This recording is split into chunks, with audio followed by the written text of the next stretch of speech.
Bien, hermanos queridos, esta noche es una gran fiesta y yo me alegro que ustedes lo hayan celebrado como debe de ser, porque como lo han dicho varios hermanos, esto es una sola vez.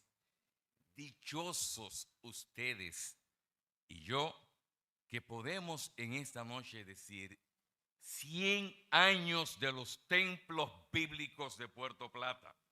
Estamos celebrando los 100 años de una obra que empezó bajo férrea oposición. Como ha mencionado, el libro de nuestro hermano da detalles sobre eso. Y mira, les doy este dato. El primer local que se abrió sus puertas el 3 de febrero de 1924. Esa es la fecha exacta.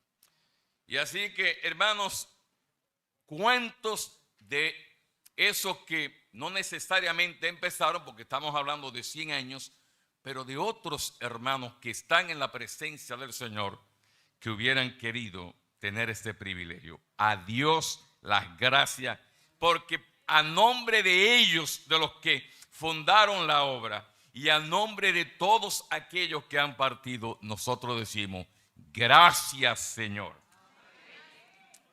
Yo me hago una pregunta, y es una pregunta para ustedes que no necesita respuesta de parte de ustedes.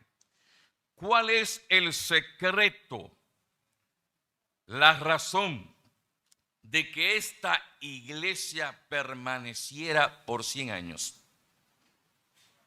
¿Cómo se puede explicar?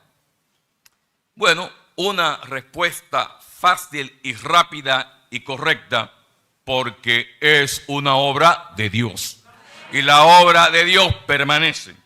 Pero yo quiero compartir con ustedes otra respuesta. Yo creo que detrás de esta obra hay una oración especial. Y junto a esa oración especial hay una demanda de un compromiso crucial. Ustedes saben, por ejemplo, que cuando una persona siente que sus días están contados por una razón u otra, acostumbra a decirle unas palabras a sus familiares. Quiere decirle algunas cosas como de despedida. Y efectivamente, en el terreno literario, a eso se le llama discurso de despedida. En algunos casos, la persona aprovecha la ocasión porque si tiene algo pendiente, busca la manera de reconciliarse y pedirle perdón y despedirse en paz. Es un momento muy solemne, pero significativo. En la novela Don Quijote de la Mancha, la famosa novela de Miguel de Cervantes, precisamente Don Quijote, que con su locura arrastró a un vecino más mentecato que usted no se imagina, Sancho Panza, al final de sus días, Don Quijote en la cama le pide perdón a Sancho por hacerle creer la locura que él había arrastrado. Hay otras veces, hermanos y hermanas, que la persona aprovecha la ocasión para darle, por así decir, la enseñanza principal que le quiere dejar a la familia, a los seres queridos. En la Biblia tenemos el caso de Simón Pedro, del que escuchamos hace unos minutos del labio de nuestros hermanos. Pedro escribió 2 cartas y en la segunda carta Pedro escribe como un testamento, como una despedida a lectores con quienes él había predicado y enseñado. Y esa segunda carta precisamente es una carta de despedida, donde él quiere dejarle que quede claro lo que él les había enseñado. Ahora, hermanos queridos, pero imagínate cuán significativa serían las palabras de una persona que se está despidiendo si además de la palabra te llama y te dice: voy a orar por ti. Quiero despedirme con una oración. En nuestra iglesia el esposo de una hermana que había vivido su vida entera inconverso, cuando se le detectó un cáncer, Dios tuvo misericordia de él. Y en la cama él se convirtió.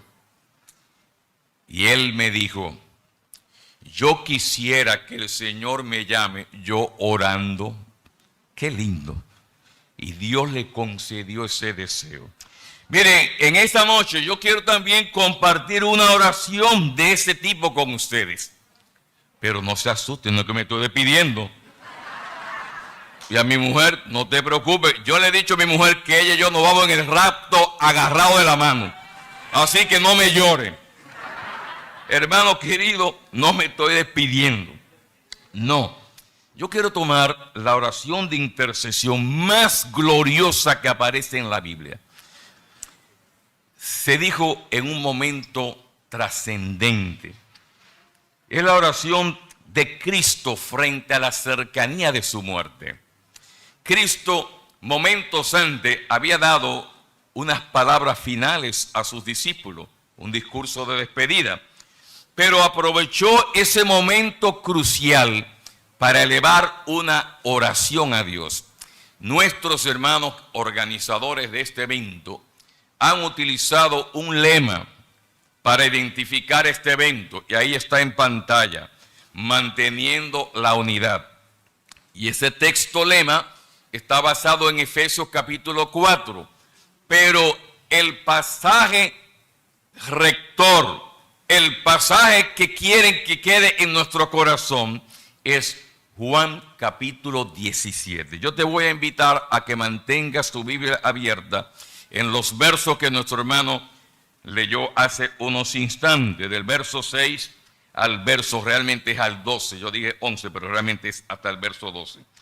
Mira, esta oración de Cristo es una oración de Cristo por sus discípulos, aquellos que le habían acompañado, pero por estar en la Biblia, por quedar registrada, tiene aplicación permanente para el pueblo de Dios. De una manera particular, Cristo oró por sus discípulos, pero reitero, por quedar registrada, la única oración in extenso, completa, que se detalla de Cristo en la Biblia. En los evangelios se menciona que Cristo oró varias veces, pero no dice que el contenido. Solamente en 2 o 3 ocasiones dijo que oró y lo dijo puntual. Pero este capítulo 17, que te voy a invitar después en tu casa para que lo leas una y otra vez, te vas a dar cuenta que tiene 3 partes.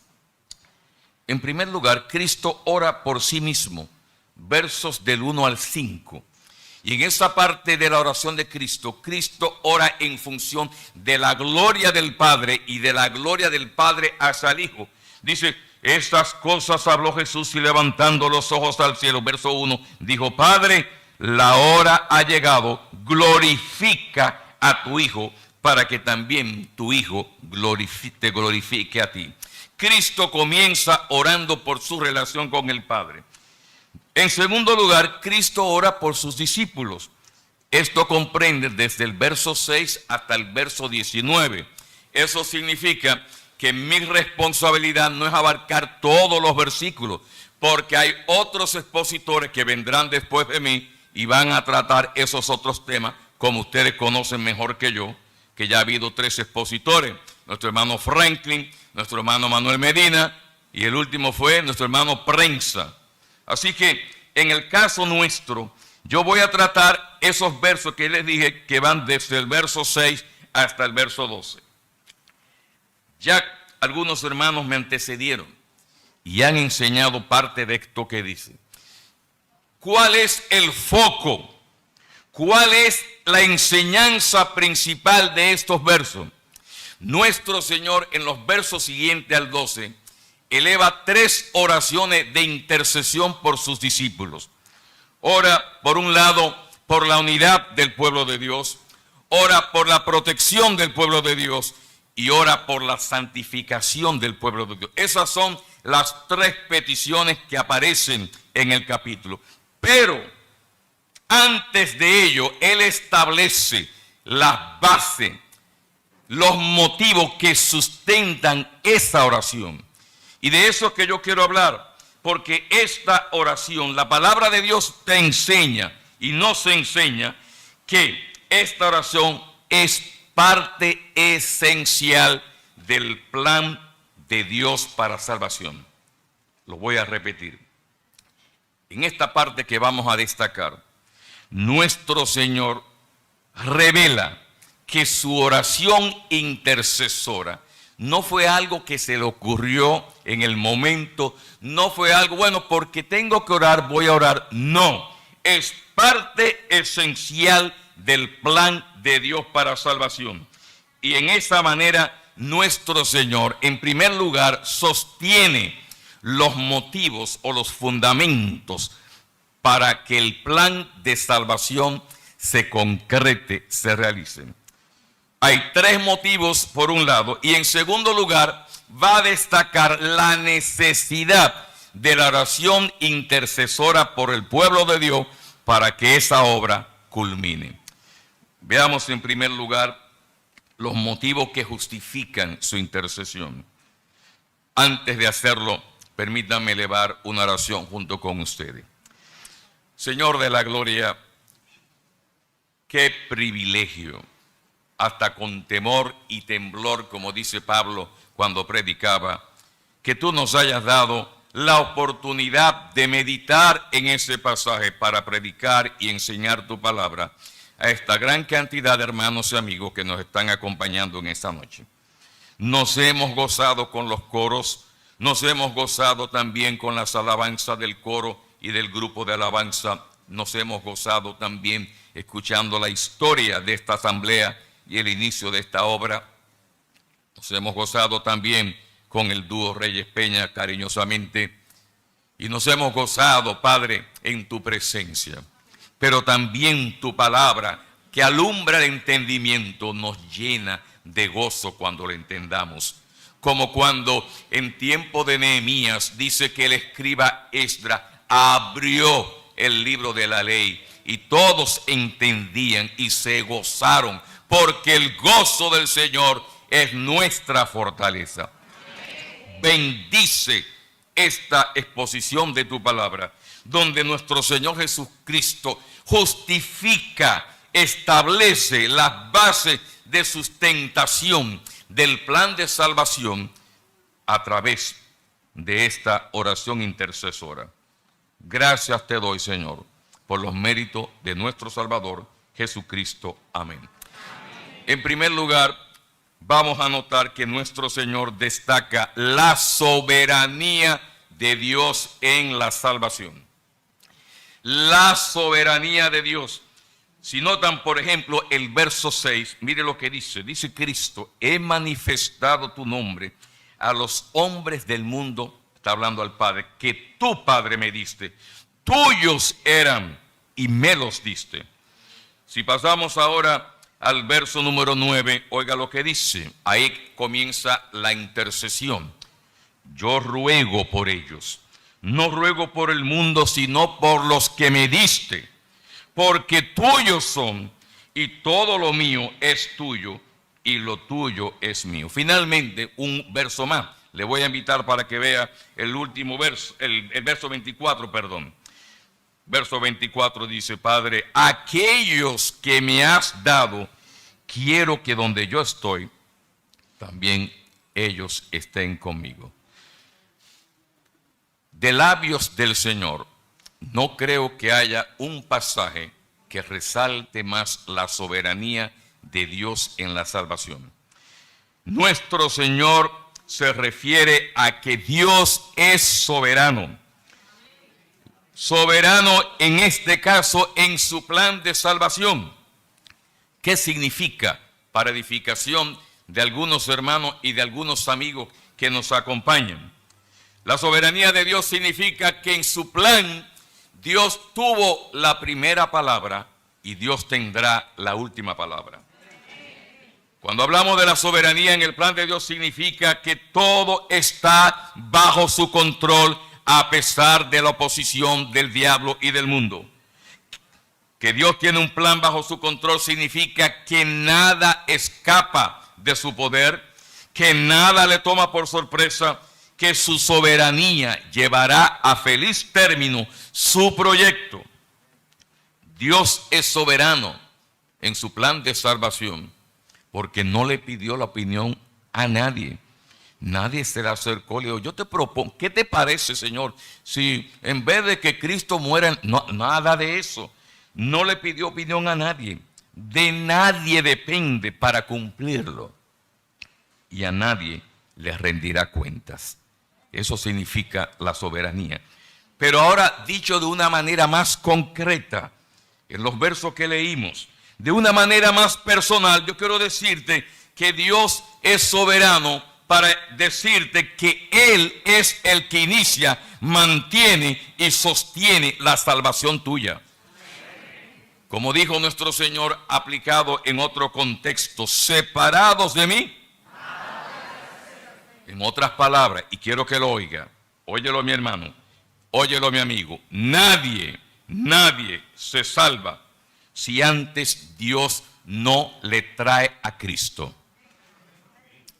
Yo sé que hay amigos aquí en esa noche. Probablemente viniste invitado por un hermano o un cónyuge o un amigo. Eso crees tú. Dios te trajo aquí para que escuchara su palabra. Dios nos trae para ponernos en un encuentro con su palabra, porque Dios es soberano. Cuando uno se entrega a Cristo, Dios crea las condiciones para ese encuentro. Yo voy a citar de nuevo unas palabras de Cristo en este evangelio, pero en otro pasaje. Dice Cristo, no tienen que buscarlo. Ninguno puede venir a mí si el Padre que me envió no le trae. Algunos probablemente se educaron en un hogar cristiano evangélico y luego conocieron al Señor. Dios te puso en ese hogar para que lo conociera. Otros fuimos rebeldes al evangelio, como fui yo. Y Dios me trajo de la manera más curiosa. Un amigo me invitó a un campamento, pero no me dijo que era un campamento de evangélico, porque él sabía que si me lo decía, ¿usted cree que yo fui por decisión mía? Dios tenía preparado ese encuentro. Ahora oiga bien, óigalo. Aún más, en su soberanía, Dios nos escoge desde antes de la fundación del mundo, pero para destacar su propósito de salvación, no una reflexión sobre la elección y la soberanía. Ese propósito es el propósito de hacernos sus hijos, es el propósito de llevarnos a su presencia para vivir sin pecado, y es el propósito de darle la gloria a Él. Apóstol Pablo, Efesios capítulo 1, la carta de la que hemos hablado anteriormente, dice, para alabanza de la gloria de su gracia. Pero, ahora quiero que escuche otra cosa importante. Óyelo bien. La palabra de Dios menciona el hecho de la soberanía, pero no explica el modo de la soberanía. Te lo voy a decir de una manera más sencilla. En la Biblia aparecen muchas cosas donde hay dos líneas paralelas, que cada una es verdad, pero la palabra no explica el cómo. Solo voy a poner un ejemplo. Existe en la Biblia el hecho de la encarnación. Todos sabemos que Cristo asumió una naturaleza humana. Junto a esa naturaleza humana coexistió con una naturaleza divina. No es una cosa sin la otra, es una cosa y la otra, pero nadie sabe el cómo. Déjelo eso a Dios. Por eso, yo creo que cuando hablamos de la elección, tenemos que ver esta revelación, confesarla con fe, con humildad, con prudencia, con reverencia y adoración. Me voy a permitir citar las palabras del gran teólogo del siglo pasado, Lewis Sperry Chafer. En su libro teología sistemática, voy a leer 2 citas. Dice él: hay cosas secretas que pertenecen a Dios y cosas reveladas, se entiende, en las Escrituras, que pertenecen a los hombres, porque Dios quiso, ¿verdad?, poner en la Escritura. Es una tontería suponer que las cosas reveladas que están en las Escrituras incluye todo lo que debe saberse. El teólogo no debe ser desvirtuado, antes bien alabado aquel que al confrontarse con las cosas secretas de Dios está listo para decir: yo no sé. Eso es humildad. Y eso lo está diciendo uno de los más grandes teólogos del siglo pasado. Y más adelante agrega, segunda cita: el extenso daño que se ha hecho en ciertos periodos de la historia de la iglesia, de las doctrinas, de la soberanía, la predestinación y la elección, va más allá de toda estimación. Hermanos queridos, creo que estamos en uno de estos periodos. En su oración por sus discípulos, Cristo confesó, sí, que ciertamente la salvación descansa en la soberanía de Dios.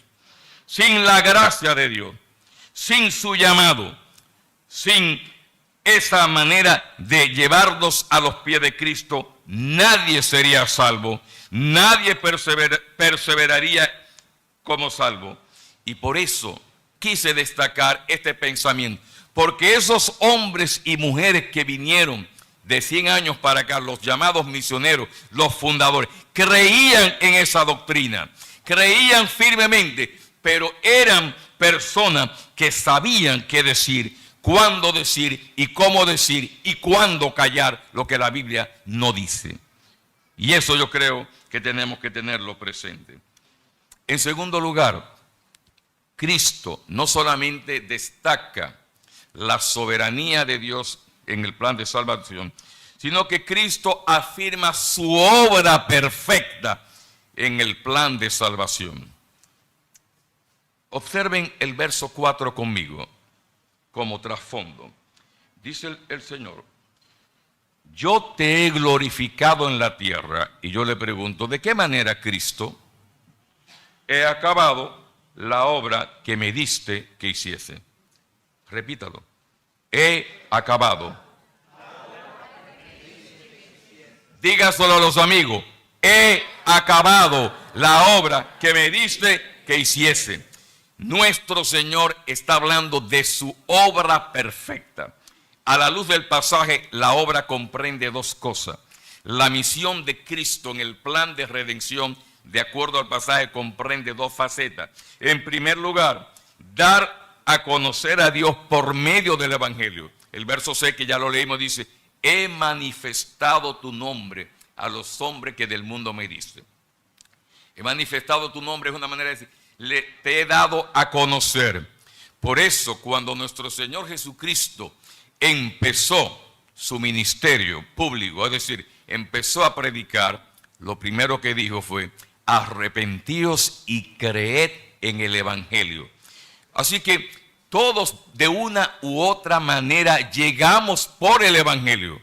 Puede ser, como les dije, que usted haya asistido a un culto, o puede ser que usted leyendo la Biblia sola, o puede ser que alguien te predicó en la calle. Lo cierto es que el Evangelio es la puerta de entrada a la salvación, y Cristo es quien lo trae.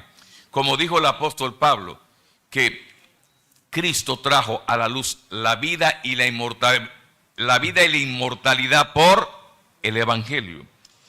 Así que el Señor, cuando habla de he acabado la obra, le dio a conocer a los apóstoles quién era Dios. Por eso dice también el Evangelio según San Juan: a Dios nadie le vio jamás.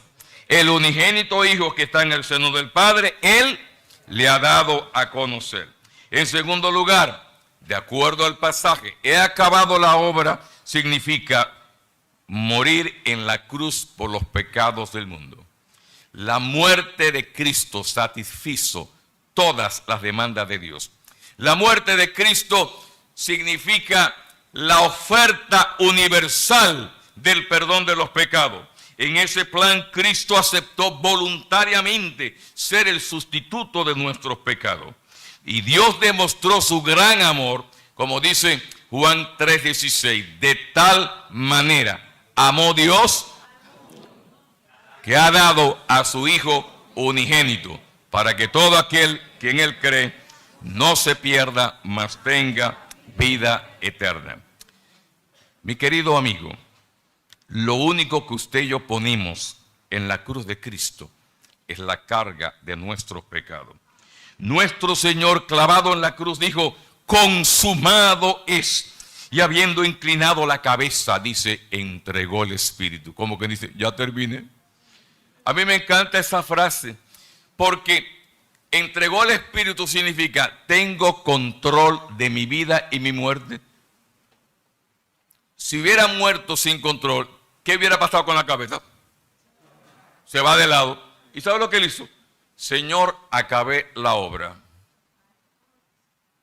Eso es precioso. ¿Sabe qué significa? Todo fue pagado. Quiero dirigirme a los amigos. Mira, mi amigo, si a usted le dicen que para usted ser salvo, debe guardar un día de la semana, debe dar el diezmo y además del diezmo ofrenda para que Dios te bendiga, que tienes que ir a un santuario o repetir 5 veces el Padre Nuestro o ayunar hasta desmayar o cualquier otra cosa que esté en tu poder, mi amigo, estás rechazando lo único que te puede salvar, la obra perfecta de Cristo en la cruz. El plan de salvación descansa en esa obra. Primero, la soberanía de Dios en la planificación. Segundo, la obra perfecta de Cristo. Por eso, en la intercesión, Él tiene que establecer las bases.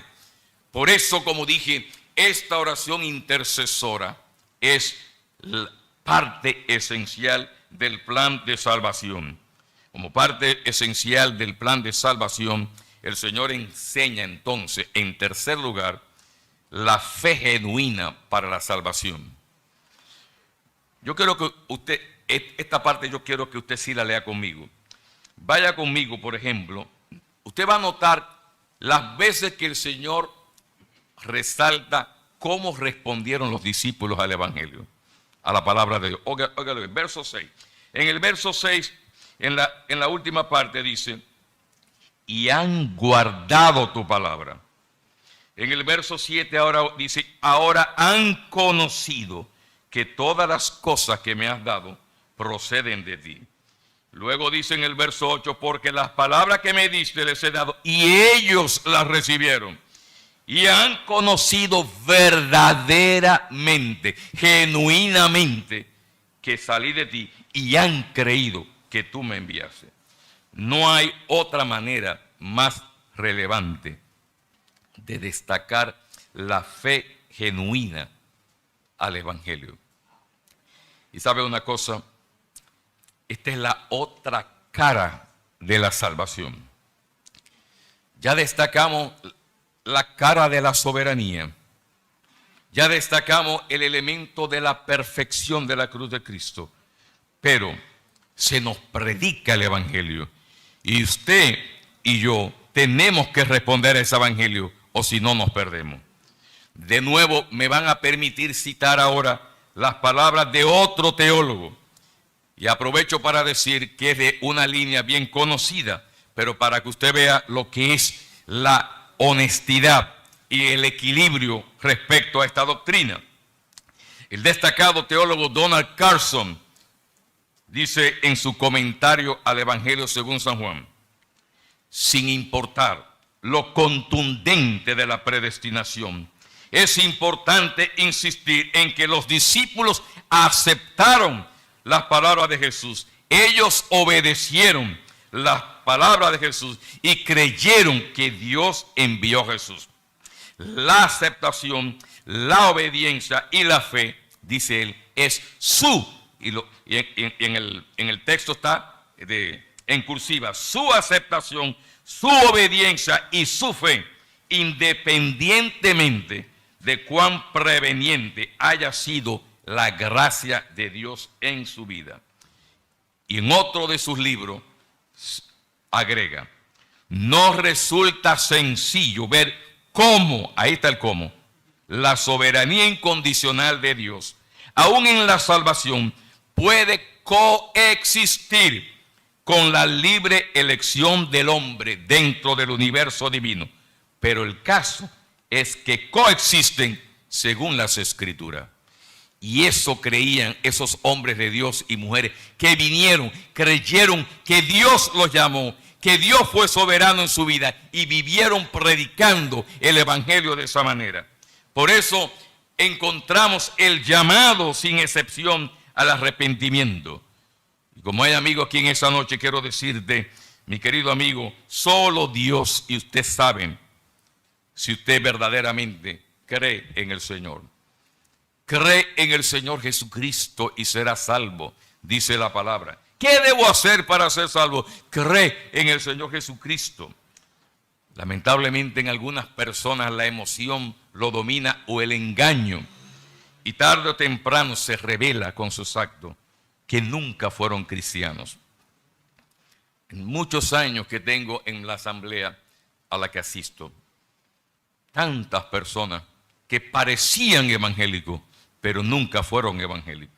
No se descarriaron, no, nunca fueron lo que decían ser. Nuestro Señor pone el ejemplo de Judas. Mire lo que dice el Señor, verso 12. Cuando estabas con ellos, con los discípulos en el mundo, yo los guardaba en tu nombre. A los que me diste, yo los guardé, y ninguno de ellos se perdió, sino el hijo de perdición, para que la escritura se cumpliese. Se refiere a Judas.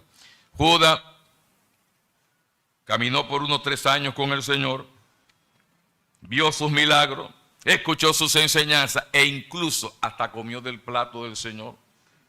Y es capaz que cuando lo va a entregar le da un beso y Cristo lo mira y le dice: Judas, con un beso entregas al Hijo del Hombre. Nunca hubo señal de arrepentimiento. Eso es una de las historias más tristes de la Biblia. Y una de las cosas más tristes es una persona que haya estado en la iglesia y se pierda, habiendo oportunidad para salvación. Yo te lo digo en el amor del Señor, solo tú y tu corazón saben lo que tú has creído. Dios te libre. Finalmente, nuestro Señor destaca la necesidad de la intercesión de la salvación.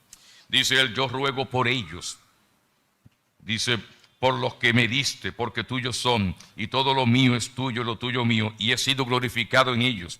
Y dice: y ya no estoy en el mundo, mas estos están en el mundo, y yo voy a ti. Pero ahora voy a ti y hablo esto en el mundo, para que tengan mi gozo cumplido en sí mismo. Jesús intercede, el Jesús hombre intercede, porque en el caso de esos que lo acompañaban, Él los iba a dejar. ¿Recuerdan lo que dije al principio? Cuando una persona ve la cercanía de su partida, ¿qué hace? Se despide con unas palabras de una u otra manera. En el caso del Señor fue una oración. Qué glorioso fue eso. Y el Señor intercedió por ello, en primer lugar, porque iba a estar ausente de ellos físicamente. Y vendría un tiempo donde ellos pasarían una crisis de fe, porque era imposible creer que ese hombre crucificado era el hombre en el que ellos habían puesto sus esperanzas. Señores, hay que entender a los discípulos, hay que entender la crisis de fe que ellos tuvieron que experimentar, porque era inconcebible que el Mesías muriese crucificado. Y por eso nuestro Señor intercede ante el Padre: cuídalos. Mientras yo estaba aquí, Padre, cuídalos. ¿Sabe una cosa? Nuestro Señor intercede por nosotros. Dice el autor a los Hebreos, uno de los textos que más me encanta cuando tengo esas debilidades, por los cuales puede salvar perpetuamente a los que se acercan a Dios, viviendo siempre para interceder por ellos. Eso es una cosa gloriosa, que mi Señor intercede en su función sacerdotal por mí. Por eso he permanecido no por mis fuerzas, y le oro y le digo, Señor, líbrame ya en mis últimos años, líbrame de deshonrar tu nombre, líbrame de una caída que deshonre tu nombre. Él intercede por mí, Él intercede por ti, y por eso agrego lo siguiente. Mira lo que dice, ¿sabe? No solamente por su ausencia, por los peligros que iban a experimentar en el mundo. Tal vez con lo que he dicho, ¿verdad? La vida cristiana es únicamente de gozo. Sí, mucho gozo, como decían mis hermanos. Pero no siempre se vive en victoria. Nuestro Señor demuestra que la vida cristiana es una vida de batalla constante contra el pecado, contra las tentaciones y contra las huestes de maldad. Es una realidad. Vivir como cristianos íntegros, hermanos, provoca la oposición del mundo. Como dice Pablo, todos los que quieran vivir piadosamente van a padecer persecución, porque el evangelio íntegro molesta. Pero estamos llamados a ser la luz del mundo, para que la gente vea nuestras buenas obras y glorifiquen a vuestro Padre que está en los cielos. Cristo se refiere a que vivir como cristianos íntegros provoca la oposición. Esos hermanos que vinieron, mencionaron al hermano Duncan M. Reed, que junto a otro hermano llamado Asa Moore fueron los fundadores aquí de la obra en Puerto Plata. Usted no se imagina la oposición, no se imagina la intolerancia religiosa. El sacerdote, el llamado padre Castellano, desde el púlpito constantemente y desde una revista de la que él era el editor, el Eco Mariano, y aún en los periódicos de Puerto Plata, una batalla feroz contra esos hermanos. En el segundo local que alquilaron, le hicieron la vida imposible y tuvieron que salir buscando para poder construir un local, porque ya se lo estaban pidiendo. Pero no era que se lo estaban pidiendo, era la oposición religiosa. Y ellos pagaron ese precio, pero ellos le creyeron a este Señor en quien oró. Y ese es el ejemplo que tenemos que seguir. Es eso. Cuando hablamos de unidad, no nos enfoquemos en los detalles, enfoquémonos en la grandeza del evangelio que ellos predicaron, en la integridad en la predicación de la palabra. Cuántas cosas raras e inventos se están predicando supuestamente en nombre del evangelio. Todo con el fin de sacar dinero. Se lo digo, mi amigo. Si usted se entrega a Cristo y por una razón u otra usted tiene que congregarse en otro sitio, huya como el diablo a la cruz, donde solo le hablen de dinero, donde solo le hablen que usted tiene que darle a Dios para que Él te bendiga, porque eso es un engaño que está haciendo un daño tremendo al evangelio. Termino diciendo, hermano, esta oración de Cristo es única. En los evangelios solamente se menciona esta íntegra, completa. Cristo la pronuncia en el momento culminante, pocas horas antes de que fuera apresado, para que al día siguiente fuera crucificado. ¿Qué podemos aprender? En primer lugar, hermanos, Jesús ora con la certeza de la soberanía de Dios. Por ello, todos nosotros, tú, yo, los que pertenecemos a esta costa norte, hemos heredado ese evangelio de esos hombres y mujeres que Dios nos trajo hace 100 años. Y eso lo hizo la soberanía de Dios. Dios quiso hacerlo y tú eres heredero de eso. Por ello, confiesa con tu vida que Dios es soberano. Ciertamente, hermanos, como dije, es una oración particular de Cristo y hay cosas que no podemos decir. Yo no puedo decirle a Dios, glorifícame. No, porque eso es exclusivo de la relación entre el Padre y el Hijo. Pero nuestro Señor nos enseña su preocupación por el pueblo de Dios. Hermanos queridos, hermanos pastores, hermanos queridos, intercedamos siempre por el pueblo de Dios. El pueblo de Dios que está bajo peligro amenazante. En tercer lugar, Nada hace más daño al Evangelio que la falta de integridad, que la división por tonterías, que el divorcio, que la mentira, que el engaño. Si hemos de vivir a la luz de ese mantenimiento de la unidad, nuestro Señor oró para que vivamos en santidad. Vivamos vida santa. Vida santa significa un compromiso con la ética de Dios. Y por último, pueblo de Dios. La gloria de Dios por medio de Cristo es el fin último de nuestra vida. Y Cristo nos da el ejemplo. Padre, yo te he glorificado, he acabado la obra que me diste que hiciese. Mr. Reed, su señora y los demás misioneros acabaron la obra y glorificaron a Dios con su vida. Hagamos todo para gloria de Dios. Esta oración es parte esencial del plan de Dios. Y oró por ti, y oró por mí, y oró por ustedes. Termino a los amigos. Si Dios habló a tu corazón y te habló, porque cuando hablamos la palabra, Dios te habla.